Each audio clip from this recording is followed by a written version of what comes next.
Hi, welcome to the PRFC Fan Show, a show by fans. For fans. I'm Kevin. And I'm Rick. Well, we've had excellent.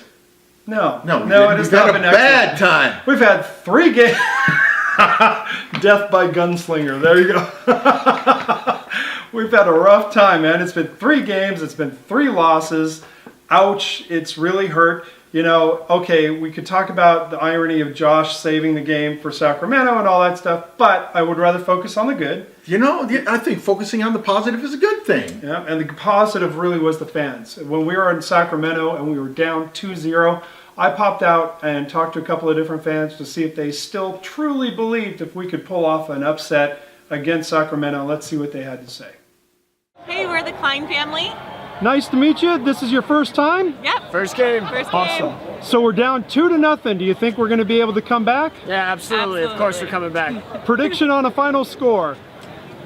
3-2. 3-2. There you are. rising. You're from the Klein family. Thanks so much. You bet. Hi, I'm Mike. And I'm Niall. Guys, we're down 2-0 to Sacramento. Do you think we can come back? Yes. I think no problem. All right. What do you think the score is going to be in the end? I think we're putting on 4. Gonna end up 4-3. 4-3. Yeah. Niall? Drogba hat trick. Oh, bad trick. Okay, Jason guys. Johnson with the winner, though. All right. Thank you. All right. Hey, I'm Brian, I'm Megan. and we're at the game tonight, and it's halftime, and we're down by 2. But I'm feeling like we got some momentum coming in the second half. We're going to come up 3-2 in this game at that and call it a victory. Charlie Wilcox. Ryan Wilcox. We're with the AZ Gooners. Phoenix Rising fans out here enjoying this nice night. Awesome. Guys, we're down 2-0. Do you think we can come back? You know, I think we can. I mean, we've shown that we can do it before, and we just gotta get some goals. What do you think, hon? I think absolutely we can. Our midfield needs to show up a little bit stronger, but my prediction is 2-2. 2-2. 2 with the point, so. Thank you so much. Awesome, thank you. So those were the fans talking about how they believed, and you know, we did believe. Everybody in the stands believed. Well, and then we lost. So it happens. That's part of sports. It's going to happen. It's going to happen. I did talk to Josh, though, after the game. I love me some Josh. Yep, Josh is a I good didn't guy. like him that day, but I Yeah, still. it's a love-hate relationship, and he experienced that on the field. I talked to Josh, and this is what he had to say about it. So, Josh, Yeah. it was great seeing you again. We actually miss you here. We were in the stands, and we were like, we love you, we hate you, we love you. Like, whoa, I saved your life, dude. Thank you. I just saved Josh Cohen's life, okay? Josh, you owe me a life debt. There you go. How was it coming back to Phoenix Rising? It was a great experience in the end. Coming in, it's always such a tough environment to play in. You guys have the crowd, you know, which it's fantastic when they're on your side, and when they're not on your side, it's not quite as fantastic, but it's still always amazing to play in an atmosphere like this. I would take this, even with, 6,000 people screaming at me over an empty stadium every single time. Well, you should know that there was as much love in those screams as there could be. I felt it, it was definitely both sides of the coin there, and so it was great. There was some good banter and mostly positive from the fans. I know they showed a lot of warmth from me coming back, and I really appreciate that. Anybody who wasn't showing warmth is a dork, so we'll just leave it at that. So one last question. Yeah. What was going through your head when Didier lined up for that PK? It was kind of just focus, do my thing, stay positive, and don't be nervous about it. He's so experienced, he's so calm and collected in those moments, and if I wanted to have any chance, I also had to be calm and collected, because as soon as you get nervous, you've lost the mind game, and then the shooter's gonna score. Well, you know what, in this case, you won it, and props to you for it. We wish you all the best with Sacramento. You're a good man, you're a great keeper, and we just hope that your career continues to grow and grow. Thank you, I really appreciate that, and I wish all the best to the team here. I still have a bunch of friends on the team in every game except for when they come out to Sacramento. All right, so that was Josh, who needs to do only minimally okay tomorrow. Yeah, we've got Real and Sacramento playing. Sacramento's right behind us. Real's right in front of us. We need them to draw. So that they only get 1 point, and we need to win. We need to win. So, boys, let's get out there and let's take St. Louis out. We have every confidence that you will. Absolutely, and I don't care if Portland, well, actually, I hope Portland does lose. Yeah, we want Portland to lose because they are in first place. And how in the world? I don't know how that happened. That is just like weird as weird can be. But they're there. We beat them bad last season, remember? Well, and they were supposed to do horrible this year, and they're in first place. I don't know. understand. This is just a weird world we live in. The bottom line is we can't rely on other teams drawing and losing. We need to be in charge of our own destiny. Yep. So hopefully it's going to happen. We have all the confidence in the world that will on Wednesday night. So you might remember from our last episode, we have a ball signing controversy with Kevin Gornto's ball not having Drogba's signature on it. Now, Ballgate. Yeah, it's Ballgate. He's right. And we don't know if we're going to be able to get this done, but we have not forgotten it. We just haven't been able to get much communication with PRFC because they're on the road and they got bigger fish to fry. Let's face it, this is not on the top of their priority list. We haven't forgotten it. We talked to Kevin on Saturday, and we will be back with more details later. So let's talk about the future. What's coming up, Rick? World Cup. Yeah, this is a big World Cup fan here. Huge. It is. And we are going to do something coming up pretty soon. It starts on the 14th, and on the 17th, On the what are we going to 17th, do? we're going to have a watch party. Details to be announced. Mexico versus Germany. Yep, we're going to pair up with Rising as One. Actually, Rising as One actually came to us and said, hey, do you want to do this with us? So we're going to put together this watch party. And what it sounds like we're going to do is we're going to see the Mexico-Germany game, and then we're going to have live broadcast. And then afterwards, if you want to stick around, there's the Brazil-Switzerland match. Which is a great That's another great match. It's going to be a great day. I'm fairly sure my girlfriend will break up with me after that day. And then I'll bring my mom back on the show, and then she can whoop up on him for not having a girlfriend. V, I apologize up front, but I've warned you the World Cup is coming. He said he was going to dump you for the World Cup, and then he was going to try to get back and crawl back on his knees to get you back afterwards. I did not say that. No. So we have another player interview. This time I went and talked to Devin Vega. The kid, 19 years old. And let me tell you something. This kid is gold. I'm saying that about a lot of our players because a lot of our players are gold. They're awesome. They are. Devin has a special story. He shares it with us. This interview, again, goes too long. I'm breaking all the rules with YouTube, so this is going to be part 1. So sit back, take a listen, and see if you don't enjoy Devin's story. So we're here with Devin Vega. Hi, everybody. And, the first thing I have to say is, how did you get a name like Devin Vega? Because it sounds like, Sid Vicious or something like that, like a rock star name. Yeah, I mean, my parents, they told me a couple names that they wanted to give me when I was younger, but I think they came up with it from somebody they knew whenever growing up and stuff. And the last name, I'm Puerto Rican, so heard of a lot of Puerto Rican last names with Vega, so that's how my name is Devin Vega. I was going to ask you if it was Puerto Rican. I saw a couple of videos online with your family. You have a beautiful, mom and dad and family. And I thought, I wonder if Vega is Puerto Rican, so it is. I am, yes. And your parents, are they straight from Puerto Rico, or how many generations down? Well, my grandma and my grandpa are from Puerto Rico.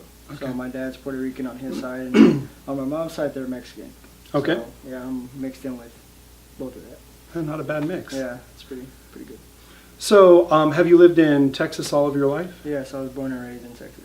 I'm sorry. No, I'm just kidding. It's hot over there. But it is hot, and it's muggy like we were talking about. Exactly. So always in San Antonio area? Yeah, San Antonio. I mean, I lived in Dallas for 2 years with the FC Dallas Academy. Mm-hmm. And that was the only times in Texas, so Dallas and San Antonio. Now, how old were you when you started kicking a football around? I believe I was 4 or 5. I used to play basketball before that. Mm-hmm. Younger, that's what I thought my sport was going to be, but I looked at my height and my dad's height. I was probably never going to make it there. So I thought one day my aunt just called my dad and said, hey, we're getting a soccer team together, and we want to know if you would like to play with us. So my dad put me in there, and ever since then, I just kept going with it. So you grew up, I'm assuming, playing on different soccer teams, and then you ended up in the Dallas FC Academy. Yes, and before that I was at the national team, under 17s. Okay. So I lived in Bradenton, Florida for also 2 years. I attended a boarding school there. Mm-hmm. So it's called IMG Academy. Okay. It was 20 of the best in the country of 98s. So wow. 1998. So I was one of them, thank the Lord. And I went over there and was there for 2 years. Like I said, we went to school. We did everything together. And whenever I was done there, about I think 15 years old, 16, I moved to Dallas, and I was there for 2 years. Okay. I went to high school there for a year, and then they wanted me to do an online school so that I can train with the first team and Wow, be really? involved in that. So it was really good. Now, was it with IMG where you won the national championship? No, I won 2 national championships at Dallas. Okay, so it was so with- my 15-16 year and my 17-18 year. Okay, So, okay. Yeah, that was awesome. That was a great experience. Yeah, I bet. Now, do you keep friendships from all of those teams? I do. Yeah, I still talk to a lot of guys. A lot of guys either went to D1 colleges or they went to play at somewhere in Mexico, somewhere in Germany. You know, Wow, just they're doing really well. that's So, great. One of them signed with FC Dallas with their first team, so everybody's doing really well. That's great. It's got to be fun to watch them progressing Of through. course, it's a blessing. So you were with FC Dallas Academy, and then all of a sudden San Antonio FC comes in and says, "We want Devin to join our team." Yeah, it was a good thing to hear, especially for it being my hometown, and knowing that I had been away for so long that going back home was gonna be something huge for me. And whenever I saw my brother going through what he was going through, I was like, you know what, it would be awesome to move there. You know, playing back in front of him, and you know, having my family there again. It was been a while, but that was a blessing to play in there last year. Played against Phoenix, and after that game, I heard a little bit from the coach. He was like, "You did really well today." So after that, I got in contact after the season, and blessed to be here now, playing with Didier Drogba. So Coach Calderon actually reached out to you then? Well, I think it was a little bit of my agent and him after the season, and my agent did a really good job for me, and I'm thankful for him too. But I thought I played really well against them whenever they came to our house last year, and I think that's what made me come. You guys played well against us in our house too. It's the Yeah. only game last year where I actually got pissed off. Yeah, we had a really good team last year, so Yep, you did. You had a strong team. I was giving Billy a hard time because I was like, man, we just hated San Antonio when the game was over. Yeah. That was because you guys played so well. It was a good game. Yeah, of course. So I was going to ask you, when you were with FC Dallas, that's when your brother Dylan Yeah, was diagnosed. yeah. And so you were going back and forth between Dallas and San Antonio to see him, I think? Yeah, every chance I had. It was difficult because I was And tell us a little bit about the details about that. I left out the disease and everything on purpose. Yeah, he had T-cell lymphoma cancer. So we were in the GA Cup. It was a big tournament in Dallas, and my parents had flew down to watch me play one of the first games, and we were at the hotel. I still remember, it just flows in my head, but we were at the hotel, and you know, he started feeling weird, and I was like, okay, well, I didn't think it was nothing bad. I just thought he was sick, you know. And then they took him to the hospital that night. They said he had pneumonia. So they were like, well, we have to keep him. But my parents were like, no, we're going to take him back home. So they didn't watch the game that day. They had left straight after they heard that. And they went back to our hospital, back in his doctor, and they told him he ended up having cancer. So I didn't find out until almost the end of that tournament. So that tournament was about a week and a half.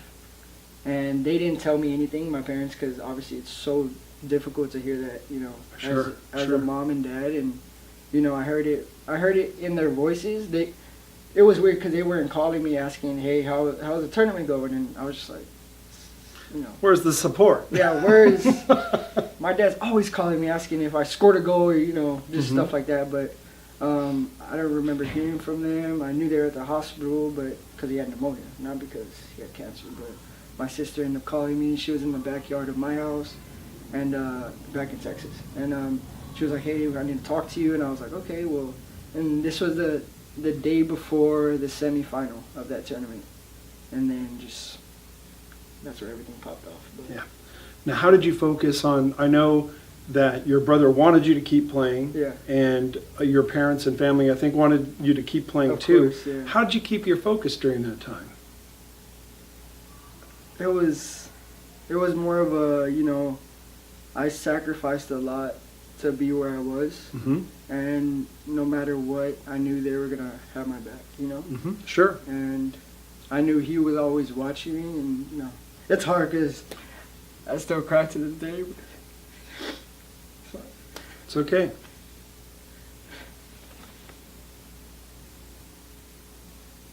Yeah, but it was hard. No. Yeah.